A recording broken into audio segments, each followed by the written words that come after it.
മക്കൾ എത്ര തള്ളി പറഞ്ഞാലും അവരോട് പൊറുക്കാനല്ലാതെ വെറുക്കാൻ പറ്റുമോ വേണുവേട്ടാ? വെറുക്കാനൊന്നും ഞാൻ പറഞ്ഞില്ല. അത് നിനക്കും പറ്റൂല, എനിക്കും പറ്റൂല. ആ, അങ്ങനെയൊക്കെ കാണിക്കുന്ന മാതാപിതാക്കൾ ഉണ്ടായിരിക്കാം. നമ്മളെന്തായാലും അങ്ങനെയല്ലല്ലോ. പക്ഷെ നമ്മൾ മക്കളെ വളർത്തിയത് മൃഗങ്ങളായിട്ടൊന്നുമല്ലല്ലോ.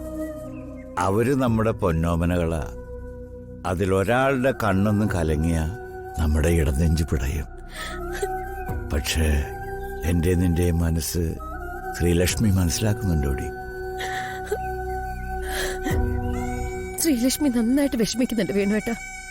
അവള് മനസ്സുകൊണ്ട് തിരുത്തുന്നത് എനിക്കറിയാൻ പറ്റുന്നുണ്ട്.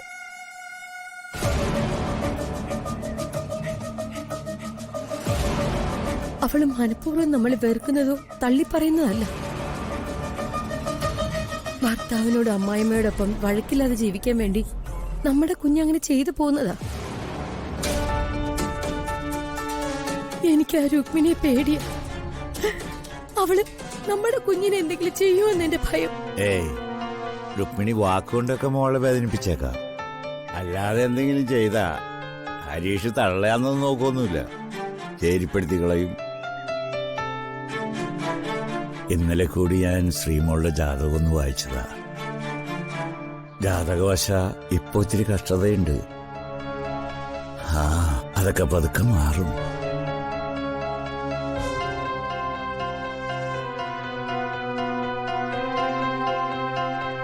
എന്റെ പൊന്ന് വേണുവാശാനെ, എന്റെ പൊന്ന് ചക്കര രാധമ്മേ, നിങ്ങൾ ഇങ്ങനെ മക്കളുടെ കാര്യം പറഞ്ഞ് വെറുതെ ഉരുകി മെഴുകുതിരി പോലെ ആകരുതേ.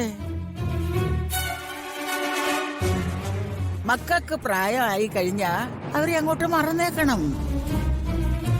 അവരവരെ വഴിക്ക്, നമ്മളെ വഴിക്ക്. ദാണ്ടെ ഇനിയുള്ള കാലം അടിച്ചു പൊളിച്ച് ജീവിക്കണം. നല്ല ഭക്ഷണങ്ങൾ കഴിച്ചും നല്ല വിനോദയാത്രകൾ നടത്തിയും ജീവിക്ക്. മക്കളൊരു പ്രായം കഴിഞ്ഞാ അവര് മാതാപിതാക്കളുടെ അന്തകരാണ്. പിന്നെ ഞാൻ ആകപ്പാടെ ഒരു കവിത എഴുതിയിട്ടുള്ളൂ, ഒരേ ഒരു കവിത. കിളവി കവിയായിരുന്നു. എന്തായിരുന്നു ആ കവിത?